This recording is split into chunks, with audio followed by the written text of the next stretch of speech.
We have some words from Edmonton's president. We have a game in Vegas that didn't go as Oilers games have conventionally gone in the last little while, and we have some best on best news as well. I'll get to all of that and more, but first, please hit the subscribe button to help our channel out.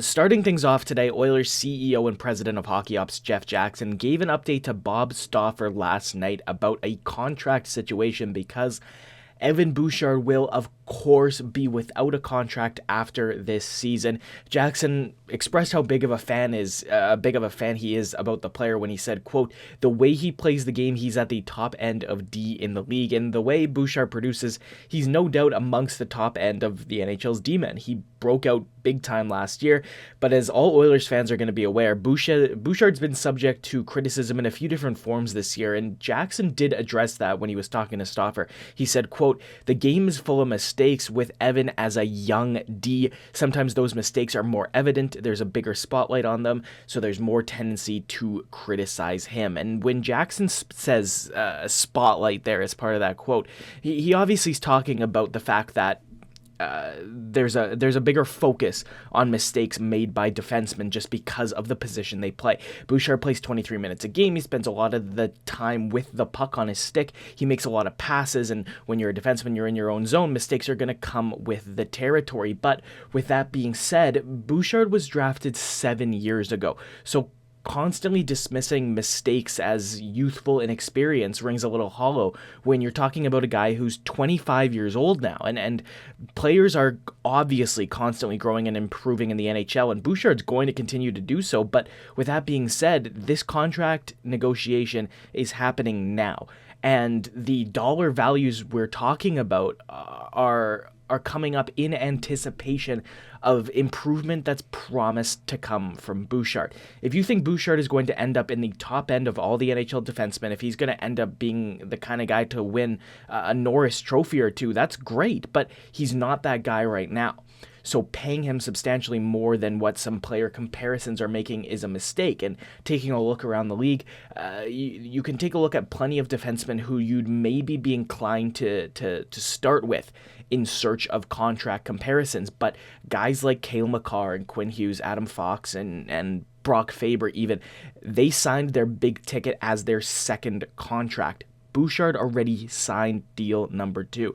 Bouchard's on his third contract right now. So you're looking at different defensemen because guys like Charlie McAvoy and Rasmus Dahlin are more the apt comparisons you're going to find, because those are two guys who also signed their big ticket on their third deal after, much like Bouchard did, signing a bridge deal coming out of their ELC. So let's talk about those two guys for a second, because I think if you're Edmonton, the McAvoy number is the one you want, $9.5 million a season.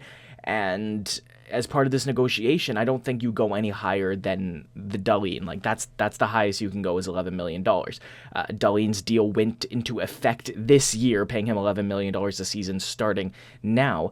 And if you're the Oilers, in my opinion, you don't want to be going there, because to me, what Dahlin does for Buffalo, I don't know if there are many defensemen in the NHL with that same level of impact on their teams.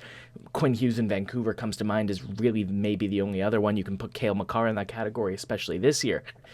Bouchard's 25. If you end up overpaying the guy by a few $1 million, at the end of the day, this is a bet you obviously have to make if you're Edmonton. So fingers crossed Bowman and Jackson can get this deal done at a number that works for them, that works for the team, that works for the team continuing to have flexibility.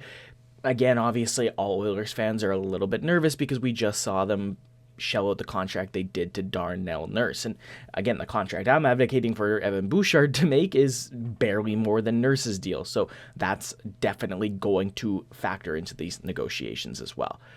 The Four Nations Face-Off roster buzz is officially going to now shift from speculation about the rosters to questioning the rosters and doubting them, because the announcements of the rosters came out today. And as I've been saying for quite some time now, Connor McDavid is the only Oiler name to appear on Team Canada. Yeah, of late it's been Evan Bouchard who's been the focus, and while everybody's going to be very quick to point out some names that they'll feel are inferior to Bouchard that did make this Canadian roster, Canada, at the end of the day, everybody needs to remember, are building a team right now. They're building a team same as everybody else in this tournament, and you can hope that 7 much alike point per game defensemen can all come into one team and do what's needed to them, or you can take players to play specific roles. The truth is that Canada have never shied away from taking more defensively minded defensemen to best-on-best tournaments. You look at the Canadian roster, Travis Sanheim and Colton Parayko are guys there to play a role that the team feels Evan Bouchard is not capable of playing, no matter how much better offensively, better in possession Bouchard is than guys like Sanheim and Parayko. Now, if Canada don't score enough goals to win this tournament, this choice is going to look pretty bad. But at the end of the day, the only way the selection of this Canadian team is going to end up avoiding criticism altogether is by winning this tournament. And whether or not it's fair, Canada not winning a hockey tournament means Canada failed. And Canada failing is just going to mean a lot of criticism. Bouchard was the one recently that was, the subject of plenty of debate coming into the announcement this week. Zach Hyman and Ryan Nugent-Hopkins were probably far enough away from the team by now that their omissions wouldn't have been anything too surprising. But 2 Oilers will be playing for Sweden. One of them was obvious, Mattias Ekholm, of course, being the obvious one. But Victor Arvidsson was more of a surprising add, and I'll have to kind of talk a little bit about Arvidsson making Sweden much in the same way that I talked about Bouchard not making Canada, because much like comparing Bouchard to the likes of Sanheim or Parayko, comparing Arvidsson to snubs from the Sweden team isn't going to tell the whole story, especially when you compare the statistics, because Arvidsson's value on Team Sweden, if you had to ask me, is probably going to be rooted more in the fact that this is going to end up being one of the more experienced hockey players that Sweden took. Fabian Zetterlund and William Eklund have been significantly more productive of late than Arvidsson, but again, Arvidsson's potentially more suited to the role that they're picking a guy to fill than Eklund and Zetterlund. Simple as that.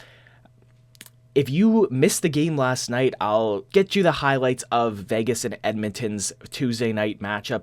Adin Hill was really sharp to keep the game tied early on. Vegas marched down the ice in the first period to score a little bit of an on goal. It was Barbashev's cross-ice pass attempt that was blocked by Bouchard, but it redirected straight back to Barbashev, who managed to slide it under Stuart Skinner and in to make it 1-0 for the team that won the 2023 second round between these two sides.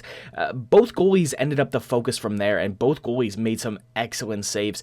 Stuart Skinner's glove stop off Thomas Hertl was probably the best the Oilers goaltender was asked to produce, but Hill was fantastic to help Vegas over the finish line. He ends up making 28 saves, including the best of which was probably his right pad stop off of Ryan Nugent-Hopkins in front here. All in all, the Barbashev goal stood to be the winner, and Hill's 28 saves on the night earned him the shutout, earned him the victory. Edmonton will look to bounce back. They've now got 3 games on home ice over the next week in the form of Columbus, St. Louis, and Tampa Bay. And for a little bit of revenge, they will get the Vegas Golden Knights once more. They'll get them again 10 days from now for a rematch. That's all for me today. Thanks for watching.